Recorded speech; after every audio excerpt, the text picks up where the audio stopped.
Other Americans show courage by summoning the hidden strength to overcome their weaknesses. 4 years ago, I met Letitia Chavez Paulette. She had been addicted to drugs. She served time for her mistakes. While in prison, she joined a faith-based program called Celebrate Recovery, and to help turn her life around. When she was released, Letitia was determined to support other women returning to society. So she started a transitional home called A Peaceful Habitation, a name taken from the book of Isaiah. Here's what Letitia said: God's grace has kept me going. His love has kept me strong. And my faith is a gift that is helping me help others.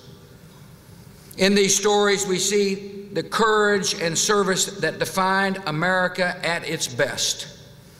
And that same spirit has long defined Texas A&M. It's the spirit of General Earl Rudder, who helped lead the D-Day invasion and served more than a decade as A&M's president. It is the spirit of the Corps Cadet, which includes nearly 1,800 Aggies. It is the spirit of your ROTC program, which routinely commissions more officers than any school outside the service academies. It's the spirit of the 21 Aggies who've given their lives to keep America safe since September the 11th, 2001, a sacrifice that will be honored forever by your Freedom from Terrorism Memorial. That same spirit is visible on this campus in many ways beyond the military. A&M is home to the big event, the largest student-run community service project in the nation. After Hurricane Ike hit the Texas coast, you welcomed more than 1,600 Sea Aggies from A&M's Galveston campus to College Station. And in countless other acts of volunteerism and charity, you have made Texas A&M's name synonymous with service. On your last day as A&M students, my call to you is to continue this spirit long after you leave the campus. There are so many needs to be met and so many ways you can help, from mentoring a child to becoming a teacher to volunteering to feed the hungry or heal the sick overseas. If you hear the call to service in the military or government, answer it. If you enter the private sector, be proud of contributing to our prosperity and give back to your communities. Wherever life leads you, pursue the path of service, and you will find fulfillment beyond measure. As you embark on this journey, let me leave you with a few last pieces of advice. First, listen to your mother.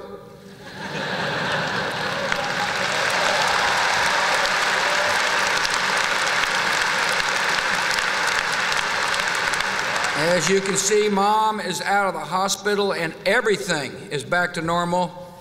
After all, she's still telling me what to do. Second, develop a set of principles to live by, convictions and ideals to guide your course. There will be times when people tell you a different way is more accepted or popular. Remember that popularity is as fleeting as the Texas wind. Character and conscience are as sturdy as the oaks on this campus.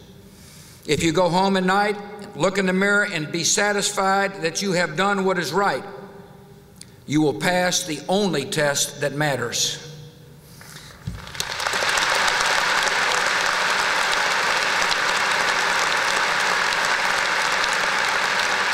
And finally, be on the lookout for role models, people whose conduct you admire and whose path you can follow.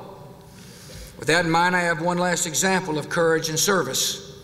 It's the story of a young man who left comfort behind to answer his nation's call, became the youngest pilot in the Navy, and nearly gave his life in World War II. When he came back home, he devoted his career to public service and proved that success in politics can be accomplished with decency and grace. He reached the pinnacle in government, but he defines his life by other roles: a father who gave unconditional love, a grandfather devoted to his grandchildren, and a beloved husband of the sweetheart he married a lifetime ago. Some of you will leave A&M with a degree that carries this good man's name, George Bush. I have been blessed and honored to have carried it for 62 years.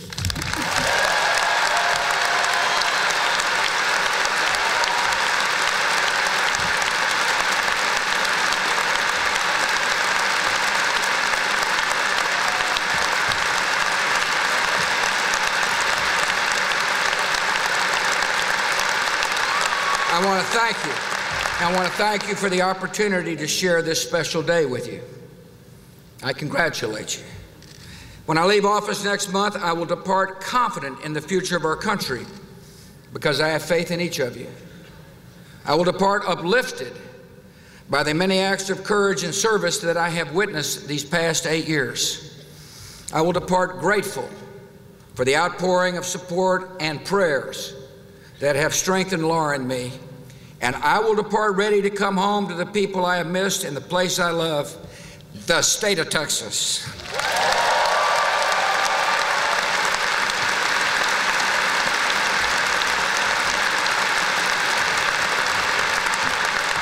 And so, after all this, there is only one thing left to say. Giga-Maggies. Congratulations, and may God bless you.